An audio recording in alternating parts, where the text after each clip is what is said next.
Bonjour, prêt à commencer votre journée?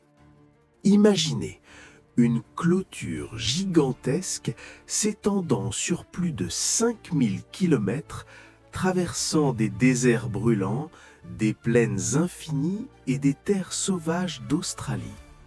Une structure si immense que beaucoup la considèrent comme l'une des plus longues jamais construites par l'homme. Incroyable, n'est-ce pas? Et pourtant, il fut un temps où cette clôture faisait rire. Oui, rire. Dans une émission télévisée en 2015, certains plaisantaient en disant que l'Australie devait sûrement manquer de travail au point de passer son temps à construire une clôture interminable au milieu de nulle part. D'autres allaient encore plus loin. Ils qualifiaient ce projet de poulailler national. Une idée absurde, inutile, presque ridicule. Mais, 10 ans plus tard, plus personne ne rit. Car aujourd'hui, cette clôture est devenue une question de survie. Face aux sécheresses extrêmes, aux terres qui se transforment peu à peu en désert, cette barrière décide désormais du destin de millions d'animaux. Elle détermine quelles fermes survivront et lesquels disparaîtront à jamais. Au point que le gouvernement australien est contraint de lever des impôts supplémentaires pour assurer son entretien. Oui, protéger cette clôture est devenu une véritable guerre. Car sans elle, une grande partie de l'Australie pourrait redevenir un désert. Mais pour comprendre pourquoi cette clôture est si importante, il faut remonter dans le temps. Très loin dans le temps. Tout commence un jour de Noël. Nous sommes en 1859 dans l'État de Victoria, au sud de l'Australie.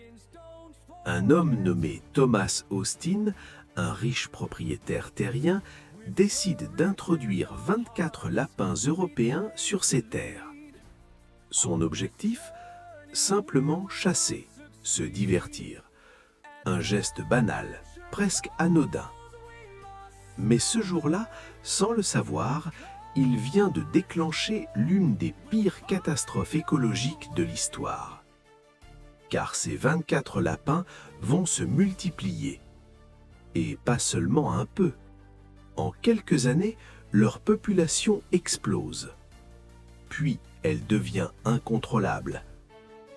Les lapins se reproduisent à une vitesse folle, envahissant les plaines, détruisant les cultures, dévorant toute la végétation sur leur passage. En seulement 20 ans, ils se répandent à travers tout le continent. Comme une épidémie, à une vitesse de près de 60 km par an. Les champs disparaissent, les sols s'appauvrissent, les agriculteurs sont impuissants. Partout, il n'y a que des lapins. Des millions, puis des milliards. Et avec eux, une catastrophe économique. Car l'un des piliers de l'économie australienne, la laine de mouton, commence à s'effondrer. Les pâturages sont détruits, les moutons n'ont plus de quoi se nourrir. Face à ce désastre, le gouvernement n'a plus le choix, il doit agir. Dans les années 1890, un projet colossal est lancé. Construire une clôture gigantesque, une clôture si longue qu'elle traverse des régions entières, séparant les zones infestées des zones encore protégées. Pendant près de 10 ans, des milliers d'ouvriers travaillent dans des conditions extrêmes. Chaleur écrasante, isolement total, manque d'eau. Mais ils continuent. Et finalement, la clôture anti-lapin est terminée. Une prouesse technique pour l'époque. Mais malgré tous ces efforts, la nature trouve toujours un moyen. Certains lapins parviennent à passer des trous, des failles, ou simplement en creusant. La clôture ralentit l'invasion, mais ne l'arrête pas complètement.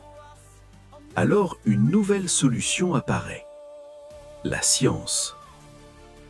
En 1950, des chercheurs introduisent un virus mortel pour les lapins, Et cette fois, l'impact est immédiat.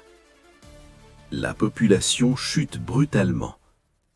Des millions de lapins disparaissent. Mais certains survivent.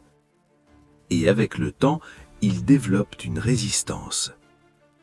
Encore une fois, la bataille est loin d'être terminée. Cependant, une chose est sûre. La combinaison de la clôture et de la science a permis d'économiser des milliards de dollars de pertes.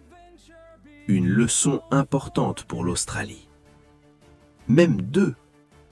Premièrement, une espèce invasive se propage plus vite que n'importe quelle barrière humaine. Et deuxièmement, une fois qu'une infrastructure devient essentielle, il est presque impossible de s'en débarrasser. Car elle devient une ligne de défense, une assurance contre l'avenir. C'est ainsi que même après la diminution des lapins, la clôture n'a pas été démontée.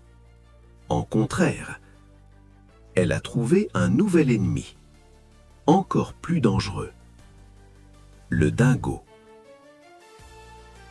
Au début du XXe siècle, un nouveau problème apparaît. Les moutons commencent à disparaître. Massivement. Chaque année, environ 10% du cheptel australien est tué. La cause? Les dingos. Ces chiens sauvages, natifs d'Australie, ressemblent à des chiens domestiques mais sont en réalité de redoutables prédateurs. Rapides, intelligents, impitoyables.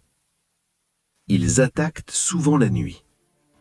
Un fermier peut se coucher avec un troupeau entier et se réveiller avec des dizaines de carcasses. Parfois, un seul dingo peut tuer plusieurs moutons dans une nuit. Pas pour manger, mais par instinct. La situation devient critique.